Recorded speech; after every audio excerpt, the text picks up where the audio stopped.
सुरेश कुमार आप सभी का इस क्लास में आपका स्वागत करता हूं। आज की क्लास में हम वृत्त संबंधी प्रमेयों पर आधारित प्रश्नों को हल करेंगे। देखेंगे कि प्रमेयों का कैसे प्रयोग करते हैं और मान लीजिए कि इन प्रश्नों में है कुछ नहीं, केवल अभ्यास की ज़रूरत है। फर्क इतना ही है कि सभी प्रमेय आपको याद होनी चाहिए, क्योंकि एक प्रश्न में कहीं कहीं तीन प्रमेय आ जाती हैं, दो प्रमेय आ जाते हैं या चार प्रमेयों का प्रयोग हो जाता है। तो अलजेब्रा से काफ़ी आसान है, बशर्ते आपको ये सभी प्रमेयों को हमेशा ध्यान में रखना होगा कि कौन सी प्रमेय कहाँ पर लगती है। तो ये अभ्यास से ही ये सब आएंगे। चलिए शुरू करते हैं आज की क्लास।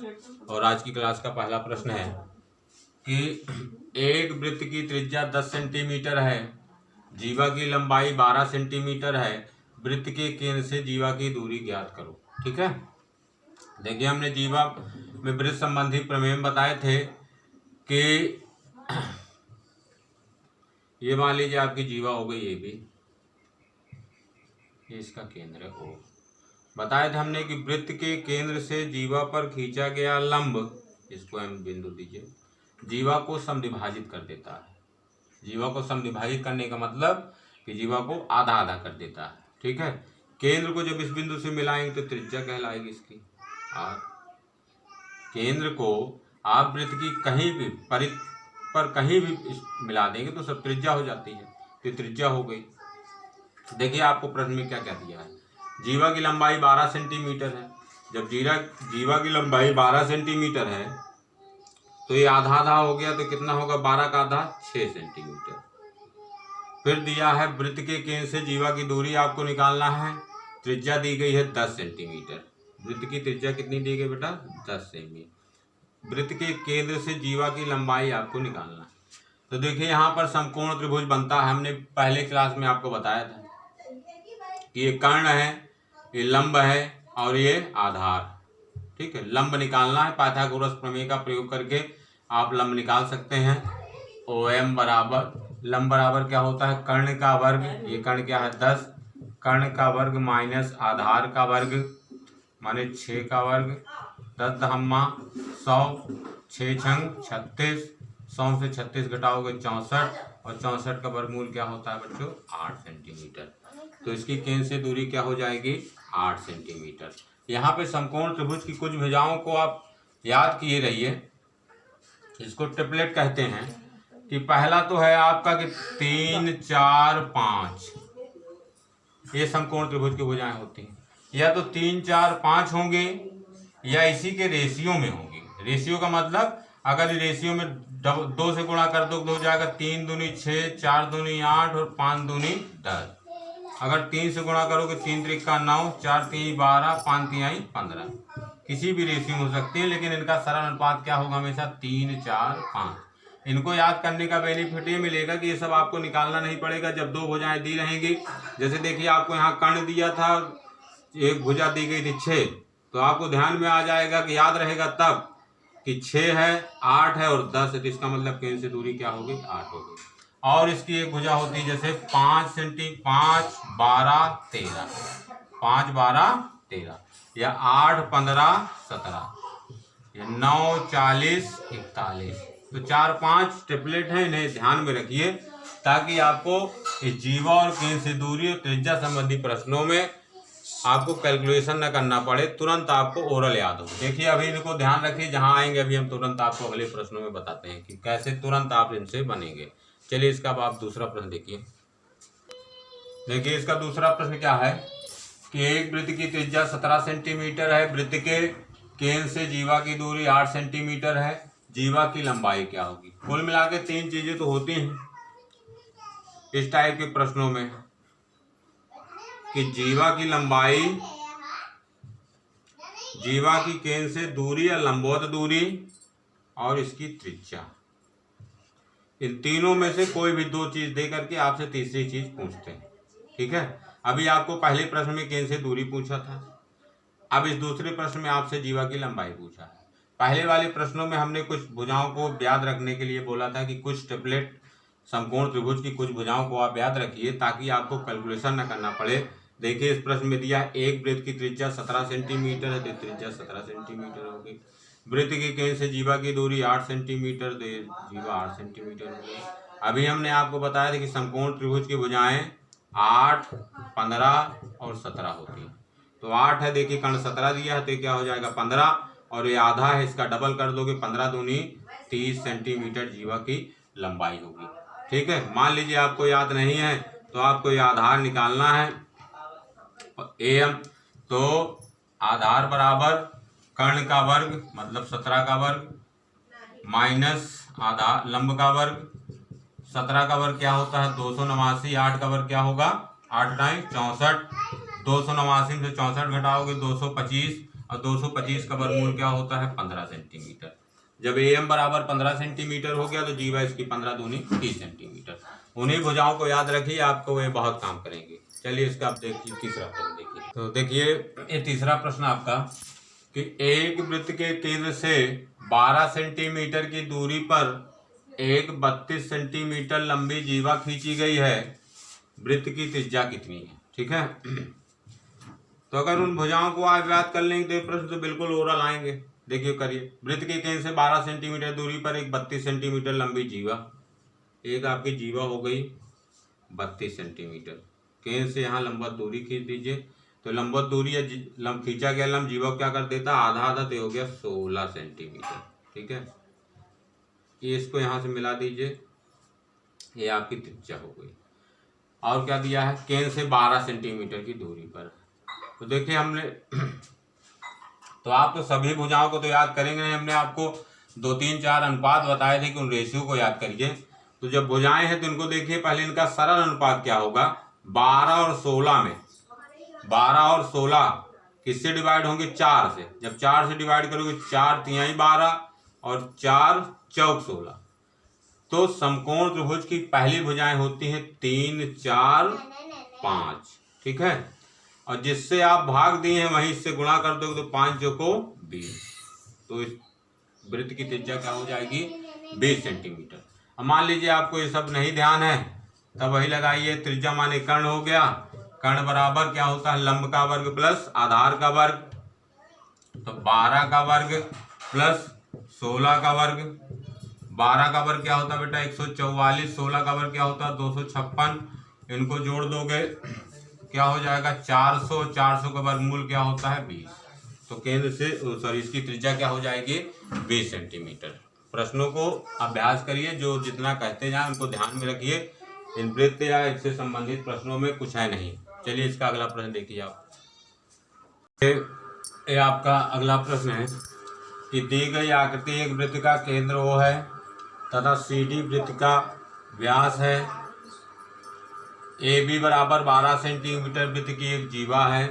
यदि C बराबर 2 सेंटीमीटर, C बराबर 2 सेंटीमीटर, तो वृत्त की त्रिज्या कितनी है। देखिए इसको, ये आपका व्यास है, यहाँ पे आपको दिया C बराबर 2 सेंटीमीटर, AB जीवा है, जीवा की लंबाई 12 सेंटीमीटर। देखिए जब जीवा की लंबाई 12 सेंटीमीटर तो केंद्र से खींचा गया ये लंब है, तो जीवा को आधा करेगा तो क्या हो जाएगा 6 सेंटीमीटर। ठीक है, चलिए देखिए OA भी आपकी त्रिज्या है और OC भी त्रिज्या है। ठीक है भाई, केंद्र से परिधि तक की दूरी त्रिज्या कहलाती है। तो इसका मतलब OA और OC दोनों त्रिज्याएं हैं। जब C बराबर 2 सेंटीमीटर दिया है तो ये OE कितना हो जाएगा, पूरी त्रिज्या में से 2 घटा दोगे तो R-2 सेमी मिलेगा। ठीक, अब तो यहाँ आप देखिए समकोण त्रिभुज OEA, ये समकोण त्रिभुज बनता ही है जिसमें कर्ण लंब आधार, तो पाइथागोरस प्रमेय का यूज करके आप R का मान निकाल सकते हैं। पाइथागोरस प्रमेय क्या होती है, कर्ण का वर्ग बराबर लंब का वर्ग प्लस आधार का वर्ग, मतलब R² बराबर R-2 का स्क्वायर प्लस 6 का स्क्वायर। आगे सॉल्व करिए, R² बराबर R² - 4R प्लस 4 प्लस 6 का स्क्वायर, 6 का वर्ग 6 छंग 36, R² से R² कैंसिल हो गया, 4R यहाँ आया तो 4R इक्वल 36 और 4 कितना होगा 40, R बराबर 4 धम्मा 40, तो त्रिज्या बराबर क्या हो जाएगी 10 सेंटीमीटर हो जाएगी। तो चलिए इसके बाद हम अगला प्रश्न आपको बताते हैं कि ये अगला प्रश्न आपका कि दी गई आकृति में वृत्त का केंद्र O है, AB वृत्त की जीवा है, BC वृत्त का व्यास है।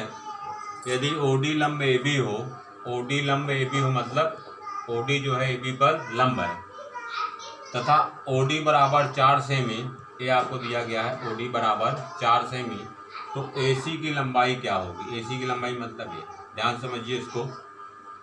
देखिए अभी देखेंगे तो अभी तक जितने भी 4 प्रश्न करीब किए गए हैं उनसे इनका विशेष कोई संबंध नहीं, लेकिन थोड़ी बहुत तो संबंधित है ही है।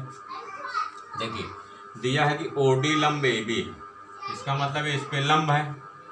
तो अभी हमने पढ़ा था कि वृत्त के केंद्र से ये जीवा हो गई, जीवा पर डाला गया लंब जीवा को समद्विभाजित करता है। समद्विभाजित करने का मतलब जीवा के मध्य बिंदु पर मिलता है, ठीक है। और चलिए फिर देखिए ये इसका मध्य बिंदु है, इसको ध्यान रखिएगा। ये एक व्यास है, ठीक है। और हमने प्रमेय में बताया था कि अर्धवृत्त का कोण समकोण होता है। अर्धवृत्त का कोण समकोण होता है और अर्धवृत्त का कोण बनता कैसे है कि व्यास से या व्यास के दोनों सिरों को वृत्त की परिधि पर कहीं पर भी मिला देंगे तो वहां पर 90 अंश का कोण होगा। इसका मतलब क्या है? AB 90 अंश का, ठीक है। देखिए बच्चों AB 90 अंश है और AB 90 अंश है, ठीक। अब यहाँ पर देखिए यदि दो रेखाओं को, यदि कोई रेखा काटती है, अगर उनके संगत कोण बराबर हैं तो रेखाएं आपस में समांतर होती, ठीक है। कि दो रेखाओं को अगर कोई तीसरी रेखा काटती है तो बनने वाले संगत कोण अगर बराबर हैं तो रेखाएं आपस में समांतर होती है। चलिए ये समांतर हो गई, इसको इसके समांतर हो गई। अब ध्यान दीजिए कि त्रिभुज में आप पढ़ेंगे कि किसी त्रिभुज में आधार के समांतर खींची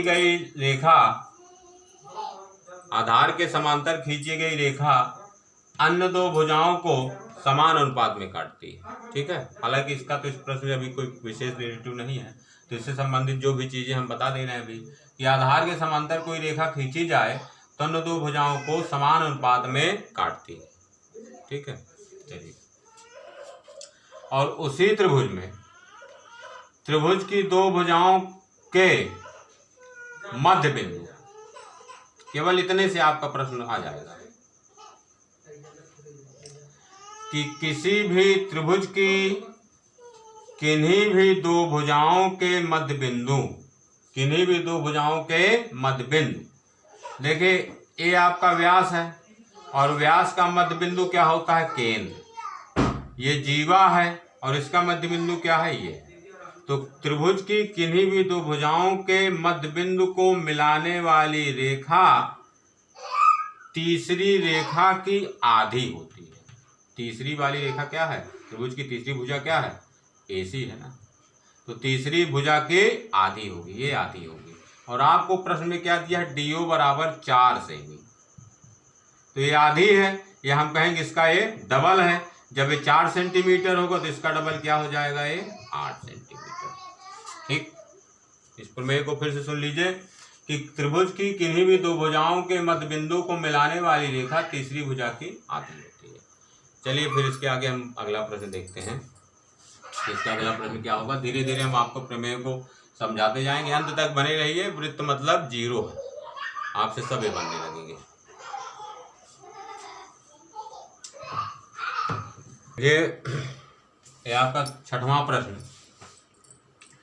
कि दी गई आकृति में वृत्त का केंद्र O है, BOC वृत्त का व्यास है तथा AB बराबर AC, तब ABC क्या होगा? ABC जो बीच में बिंदु होता वही वाला कोण पूछते हैं, ये ABC यह पूछा है आपसे। वृत्त और प्रश्न में जितनी भी जानकारी दी होती है उनका कुछ न कुछ, या कहिए कि उन्हीं का तो सब महत्व है कि अनावश्यक कोई भी जानकारी नहीं दी होती। दिया है कि दी गई आकृति में वृत्त का केंद्र O है, ठीक है। BOC वृत्त का व्यास है, और व्यास देने का मतलब जान लीजिए क्या है। ये व्यास है और इस व्यास के दोनों सिरों से वृत्त पर एक कोण बना है, तो हमने बताया था कि ये क्या होता है, अर्धवृत्त का कोण होता है ना, कि वृत्त के दोनों सिरों से परिध पर जो कोण बनेगा वो अर्धवृत्त का कोण होगा, और अर्धवृत्त का कोण क्या होता है बेटा, 90 अंश। ठीक, ये हो गया 90 अंश। प्रश्न में दिया है ए बी बराबर ए सी। ए बी बराबर ए सी मतलब ए बी बराबर ए सी, और त्रिभुज में जानते हैं कि जिसकी दो भुजाएं बराबर होती हैं समद्विबाहु त्रिभुज कहलाता है, आइसोसेलेस ट्रायंगल।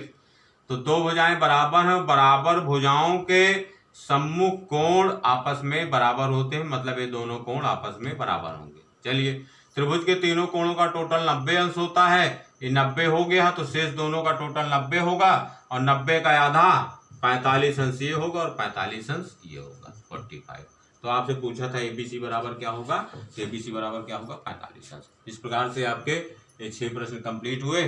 चलिए हम आपको बताते हैं 7वां प्रश्न आज।